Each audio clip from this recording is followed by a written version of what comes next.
Just a few moments ago, I heard the Lord say that fear will hinder the true revelation contained in Revelation from being revealed to the believer. Yes.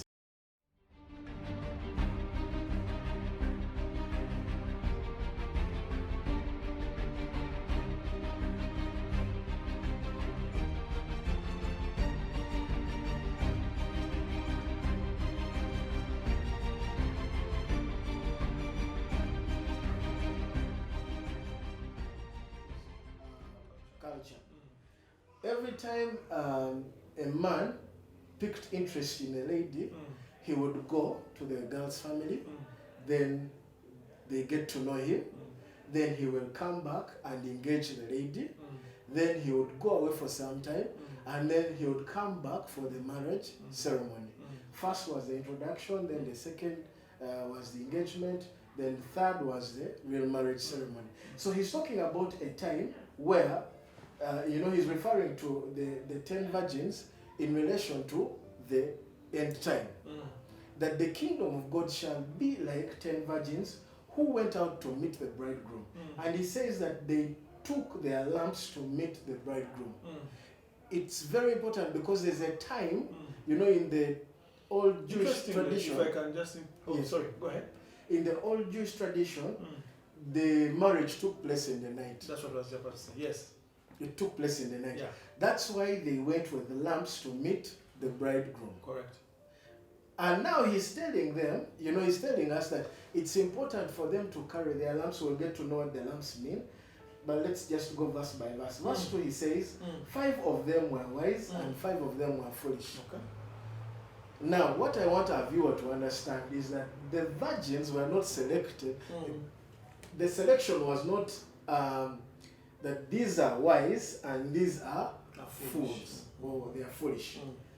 They chose virgins. So the question is not whether they were virgins. They were virgins. Okay. And there were 10. Yes. But then there's something that happened. All of them had lamps. All of them had lamps. All of them went to meet the bridegroom. All of them went to meet the bridegroom. There's something that happens that qualifies 5 to be wise and 5 to be foolish. Yes. What qualifies them to be wise and what qualifies the others to be foolish? Verse 4 he says, the wise took no. Verse 3 he says, those that were foolish took their lamps and took no oil with them. Now, because the marriage took place in the night, yes, they required light. What happened is that these virgins were required to go and meet the groom with their lamps lit. Then they would lead the groom into the house where the bride is, and then they would, they would lead the groom. The purpose of the lamps is to get the groom from wherever he is to lead him to his bride. You understand that? Now he's likening the end times to this 10 virgins because it's very important because in the end, the Lord is coming. And then he expects us to be prepared for his second coming. And how do we prepare for the second coming? What should the church do? He says that the wise took what? Oil. But the foolish did not take oil. Now he tells us in so that was the distinguishing thing. That was the distinguishing factor. One took oil. The first 5 took oil in their vessels, which made them wise. In other words, they were well prepared. The others were also prepared because they carried lamps, but they were not well prepared. Now, I have a question for you. Yes. Why can't God just say what? Why is He disturbing us, virgins, vessels, oil, what? Why doesn't He just tell us what He wants to come? Be ready. Be ready. Hey, why do you take us through 5 and then, it's important. Certain things the Lord will reveal to you directly, and others will come in a parable so that you go and search out what He means. Then you will begin to value when you find or when you get the revelation, you will value what He has revealed to you. And it will help you better prepare than It's when the someone glory just tells of you, kings. yes, it's the glory of the Lord to conceal a matter, and it's the glory of kings to search it out. Now, when the Lord, like you know, very many people have heard about what is going to happen in the end times. Yes. But do you know that very few people are prepared for the end times? I remember... That's powerful. Yes. If I knew that the lady I have betrothed, I am going to pick her, everything that I do would be geared towards that direction. Yes. And I would expect that the lady that I have betrothed, yes, likewise, is expecting me to come and has taken steps, yes, to prepare for your coming. That she's not washing clothes when she should be washing. She is not busy doing other things instead of preparing for your coming. Okay. Now that is why the Lord is taking us through this whole story of virgins. You know, 5 are wise and 5 are foolish. Okay. Why? Because there's something that He is pointing out for us that He wants us to prepare for. Here in the story, they talk about a time where the groom delays, he tarries a little.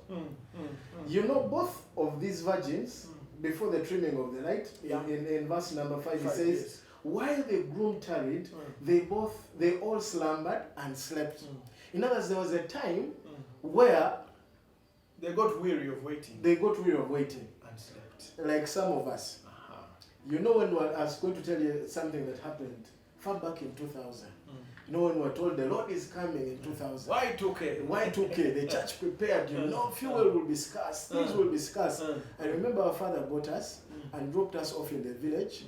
He gave us fuel and enough food. He said, perhaps this thing is true. I want you to be safe.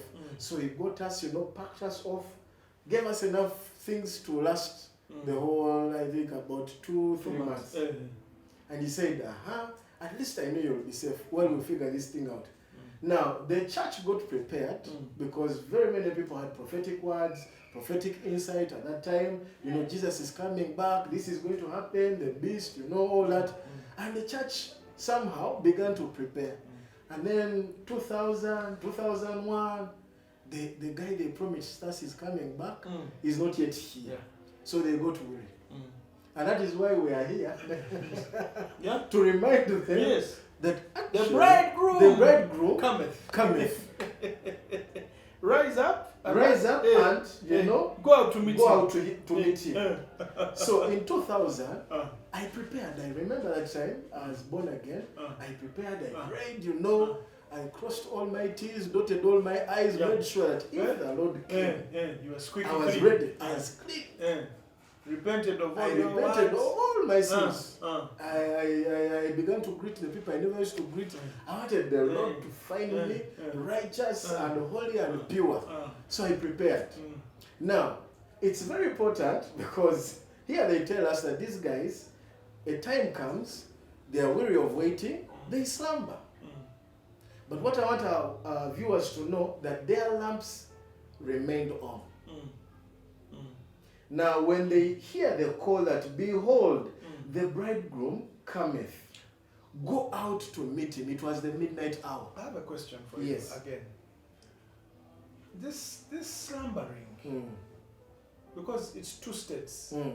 It first says they slumbered. They slumbered. As in they were dozing, Then they actually slept. You know, I think our viewer needs to appreciate that a person spiritually can slumber or sleep, whereas physically they are awake. Actually, they are active. Yes, but in terms of spiritual analysis, they slept. Some of them are slumbering. They're missing things. Things happening. I was going to get into that. You see, Paul in 1 Thessalonians, he talks about the coming of the Lord. And I like that verse. I like that chapter 5. Let me just go there. Then I'll come back. Chapter 5 of? 1 Thessalonians. Okay. That's powerful. I like verse 1 especially. Rest of Randy Discover. Yes. Where? Aha. He says, but concerning the times and seasons, brethren, you have no need that anything be written to you. Okay. I may even just stop there. He says, concerning the times and seasons, you have need of nothing to be written to you. In other words, Paul's expectation is that the believer must know of the times and the seasons. Hallelujah. These ones are not slumbering. These are not slumbering. They are not sleeping. They are not sleeping. Nothing is bypassing them. Nothing is bypassing them. They are fully awake. They are fully sober. They are alert. But you see, also here, Paul expects the believer to know. He expects them to have gone through the Gospels and known of what Jesus was talking about. Okay. He says, when you shall see the fig, like the fig tree, it brings out the leaves and all that, and all of you know that it is summer. He says, so shall the coming of the Son of Man be. That you shall know. There will be signs in the times that you're living in that will indicate to you the second coming of the Lord. But then there's something that we talked about last week that I believe is very important. That the believer must be in the Spirit for them to know the times and the seasons. Exactly. When I almost interrupted that, what God has going to say. Because you find the church today impressed with earthly things, earthly governments, earthly rich people, earthly systems. And you see, it is a sign that a church is sleeping when they are not conscious of the system of the Lord. They are more conscious of the system of the world. There are people who actually believe that a secular worldly government will be their redemption, will make decisions that will advance the purpose of God. Now, no doubt there are some governments that serve the Lord and so forth. I'm not saying every government is like that. However, for you to say, the government knows what is best for us. They said, we need to do these things and we need to do them. And then they quote scripture. He says, obey them that are in authority. If they have said, then we should just have nothing to do. But then you're the light. You forget that you're the light of the world. You're the one supposed to be. You are the one supposed to showing them. Yes. That this is right, and this is not right. Let me share something that some of the thoughts that I had when the whole world was being locked down because of the COVID-19. During that time, I was praying with my wife in the morning, and the Lord spoke to us and He said, the church is getting ready for a mighty healing movement. Wow. A mighty healing movement. That's the word of the Lord. Then, after just 3-4 days, lockdown. That is here in Uganda. Here in Uganda. And then we got to know that the whole world actually was under lockdown. Then I began to ask myself, but have we really played our part as the church? Because if the healing movement was in the church and the world got to know actually there's healing going on in the church, we would have a say. But because somehow the healing flow has been, we have allowed what the opinion of the world to become the opinion of the church concerning the healing. In fact, a church leader will listen to a secular leader, and the secular leader is the one advising the church leader. These things of miracles, these things of healings, and the believers have also gone to social media and begun to debate miracles and begun to debate certain healings that they have witnessed. Arise, prepare yourself. The bridegroom coming. Trim your lamps. Trim your lamps.